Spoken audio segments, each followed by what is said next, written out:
Hello everyone, welcome back to my YouTube channel Shivani bio classes. कैसे हैं आप सब? आई होप आप सब ठीक होंगे और मेरे वीडियोस को ढेर सारा प्यार दे रहे होंगे और मेरे वीडियोस आपके लिए हेल्पफुल होंगे। तो चलिए गाइज, मैं एक अनदर वीडियो के साथ एक अनदर टॉपिक लेके आप सभी के साथ आ चुकी हूँ। तो चलिए आज के जब टॉपिक के बारे में बात करते हैं। तो सो गाइज, आज का जो हमारा मेन टॉपिक है वो है सेल स्ट्रक्चर। जी हाँ, हमने टाइप्स ऑफ सेल पढ़ लिया, सेल क्या है। तो अब उसके बाद हम जानेंगे सेल के स्ट्रक्चर के बारे में। मैं बहुत ही सिंपल बताऊंगी और बहुत ज्यादा डीप में नहीं जाऊंगी, क्योंकि वो एक सेपरेट टॉपिक बना के फिर उसको डीपली मैं समझाऊंगी। फिलहाल मैं एक सिंपल सा डेफिनेशन और जो सेल के स्ट्रक्चर के बारे में आपको बताऊंगी। तो सबसे पहले हम बात करते हैं सेल स्ट्रक्चर के डेफिनेशन के बारे में। The cell structure comprises of individual component with a specific function essential to carry out our life processes। ये आपको इंग्लिश का डिफिनेशन है। आप सिंपली लिख सकते हैं the cell structure comprises of individual component with a specific function to carry out our life processes। जी हाँ, cell का जो स्ट्रक्चर है वो एक इंडिविजुअल कॉम्पोनेंट्स के थ्रू बना हुआ है जो कि हमारे लाइफ प्रोसेसेस को कैरी आउट करने में हेल्पफुल है। आई होप आपको ये चीज क्लियर हो गई होगी। अब आप जानेंगे कि सेल के स्ट्रक्चर में आखिर है क्या क्या, आखिर वो कंपोनेंट्स है क्या क्या। तो मैं बताना चाहूंगी there are only 3 main components of cell structure. जी हाँ, सिर्फ 3 मेन स्ट्रक्चर कंपोनेंट है सेल के स्ट्रक्चर का। तो सबसे पहला कंपोनेंट है वो है cell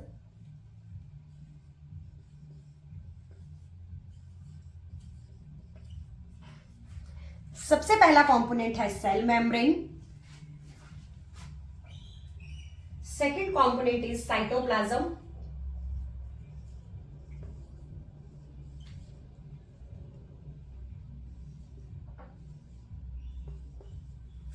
Second component is cytoplasm and third component is nucleus।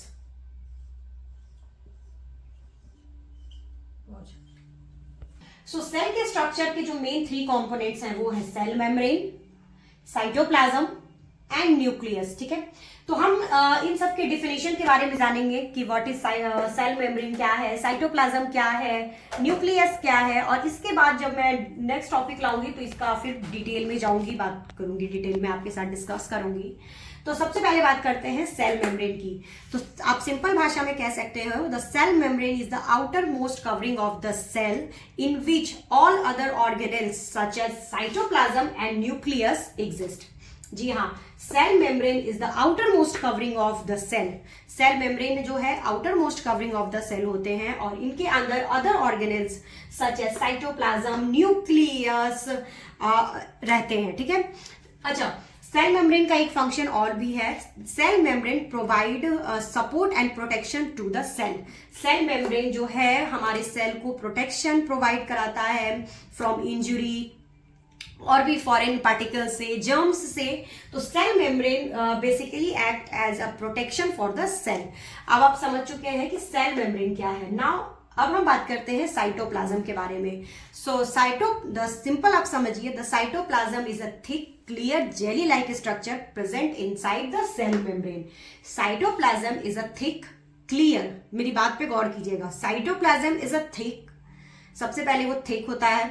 Cytoplasm is thick clear jelly like structure present inside the cell membrane. Cell membrane के अंदर में साइटोप्लाज्म एक thick clear jelly like substance होता है, material होता है जो कि सेल मेम्ब्रेन के अंदर मिलता है। आई होप आपको साइटोप्लाज्म भी क्लियर हो चुका है। Now we will discuss about nucleus. ठीक है, तो आप न्यूक्लियस के बारे में सिंपल जानिए। The nucleus contain the heredity material of the cell, that is the DNA. Nucleus जो है हमारे न्यूक्लियस जो है हेरिडिटी मटेरियल के बारे में जानकारी रखता है, उसकी सारी नॉलेज रहती है और उस हेरिडिटी मटेरियल को हम कहते हैं डीएनए। और न्यूक्लियस का एक मेन काम और भी है, nucleus send signal to the cell to move, to grow, to mature, to divide. मतलब न्यूक्लियस ही जो है जो सेल को सिग्नल भेजता है कि आपको ग्रो करना है, कि आपको डिवाइड करना है, कि आपको मैच्योर करना है या सेल को डाई करना है। तो आप समझ सकते हैं। तो न्यूक्लियस का जो मेन फंक्शन है, the nucleus contain the heredity material of the cell, that is the DNA. DNA का फुल फॉर्म मैं आपको बता दूं, DNA is deoxyribose nucleic acid. हम डीएनए बहुत बार पढ़ चुके हैं, बट उसका जो फुल फॉर्म होता है वो होता है डीऑक्सीराइबोज न्यूक्लिक एसिड, ठीक है। न्यूक्लियस ही है जो कि सेंड करता है सिग्नल सेल को कि आपको सेल को ग्रो करना है, डिवाइड करना है, मैच्योर होना है, या तो डाई करना है, सेल को डाई होना है। जो भी सारी प्रोसेसेज है वो न्यूक्लियस द्वारा ही किए जाते हैं। आई होप आपको आज का ये टॉपिक क्लियर हो और मैं कुछ क्लियर करने में हेल्पफुल रही हूँ। अगर मुझसे मिस्टेक कुछ हो जाए तो प्लीज इग्नोर कीजिएगा, क्योंकि मैं अभी न्यू इस चीज का वीडियो बनाने लग गई हूँ और अभी मैंने कुछ ज्यादा वीडियो नहीं बनाई, इसलिए मैं थोड़ा सा फंबल कर जाती हूँ, बट धीरे धीरे मैं उस चीज को भी प्रैक्टिस में ला करके सॉर्ट आउट करूंगी। सो आई होप आपको आज का ये वीडियो अच्छा लगा हो, और अगर आपको मेरा ये वीडियो अच्छा लगा हो तो प्लीज इसे लाइक करें, शेयर करें, सब्सक्राइब करें, और मेरे ऐसे सच वीडियोस के लिए वेट करें। और भी कई सारे हेल्पफुल वीडियोस आपके लिए जल्द ही आएंगे। Thank you.